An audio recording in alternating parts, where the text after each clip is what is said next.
Okay, still here at Nora's, and the books are still $1. So what we're going to start off here is we're going to look at the response that Tacitus, if you will, had made. What was his accounting? Now, according to the Annals of Tacitus, 1538, that's where he begins the fire. One thing that he does say is he isn't clear on whether or not Nero had started the fire or if it just happened. He doesn't, he doesn't know. He's not quite as, if you will, as salacious, I suppose, or it's not so much of a yellow journalist, a sensationalist, as, if you will, Suetonius is. So anyway, we're going to actually go at 1539, although 1538 is where the fire actually starts, but I think, I'll save some time with 1539 to get Nero's response. Okay, here we go. Nero, at this time, was at Antium and did not return to Rome until the fire approached his house, which he had built to connect the palace with the gardens of Maecenas. It could not, however, be stopped from devouring the palace, the house, and everything around it.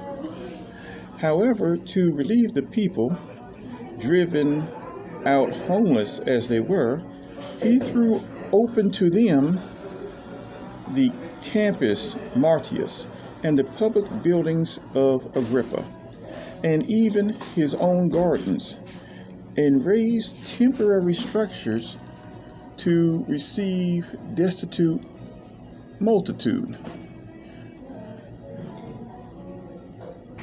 Hold on a sec, I want to read that again.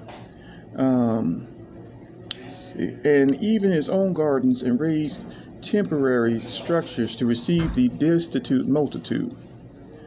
Supplies of food were brought up from Ostia and the neighboring towns, and the price of corn was reduced to 3 sesterces a peck. Point is, he lowered the price, The acts, though popular, produced no effect, since a rumor had gone forth everywhere that at the very time the city was in flames, the emperor appeared on a private stage and sang of the destruction of Troy, comparing present misfortunes with the calamities of antiquity. All right, let's see here. I want to see if there's anything else that is of use to us.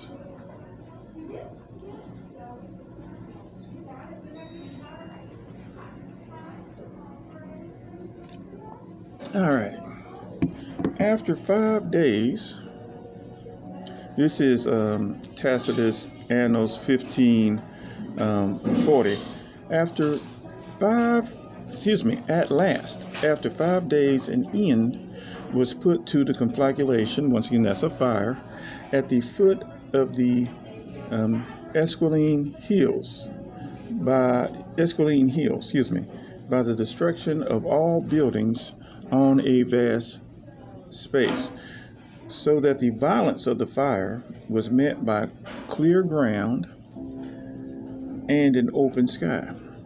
But before people had laid aside their fears, the flames returned with no less fury this second time, and especially in the spacious districts of the city.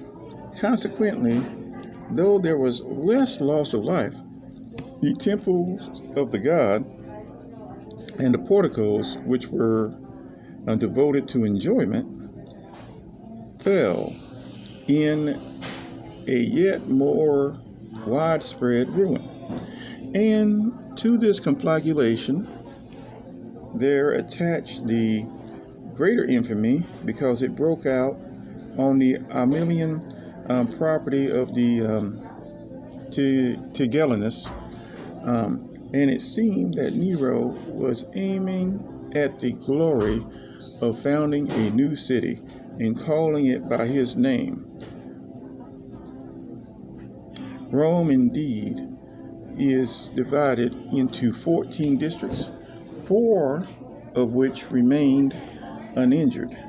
3 were leveled to the ground, while in the other 7 were left only a let me read that again. I apologize. While in the other 7 were left only a few shattered, half-burnt relics of the house. Okay. So, I think this is probably a bit more of a responsible attempt at, trying to recount what happened in regards to this fire and, if you will, Nero's response, there's a good chance that I guess you could make the argument that maybe Nero could have gotten there a bit sooner. And once again, did he have, designs upon creating a city devoted in his name, purging out much of the memory of Rome for himself? But boy, when you look at some of this stuff, this guy is doing what? I mean, Nero's got a lot of problems. But he does seem to be going out of his way to, whereas Suetonius is talking about here that he's just leaving these kids homeless and overtaxed. These people are homeless and overtaxed. He's actually trying to find temporary reprieves for these folks, according to Tacitus. Man, I don't know. What do I have open? I have this property open, how do we get you guys fed? We're even going to lower the price, if you will, of grain. It says corn here. I'm thinking that corn is probably just another way of saying grain is what my guess is. I'm having a feeling that's probably what he's talking about. Unless, my training on the Columbian Exchange is incorrect. I'm assuming that by corn he means grain, according to this translation. But at any rate, he's lowering, if you will, the price of all of these things, trying to, accommodate.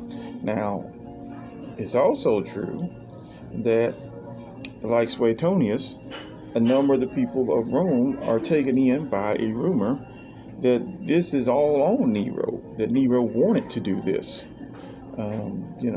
This is Nero's designs upon the city, that he dressed up, like a Roman and basically, took great enjoyment at the city, being raised, if you will, to the ground.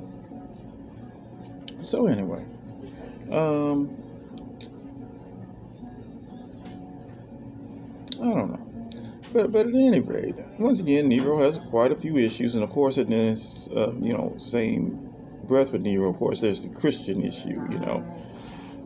Did he blame this fire upon the Christians and led them, if you will, to be,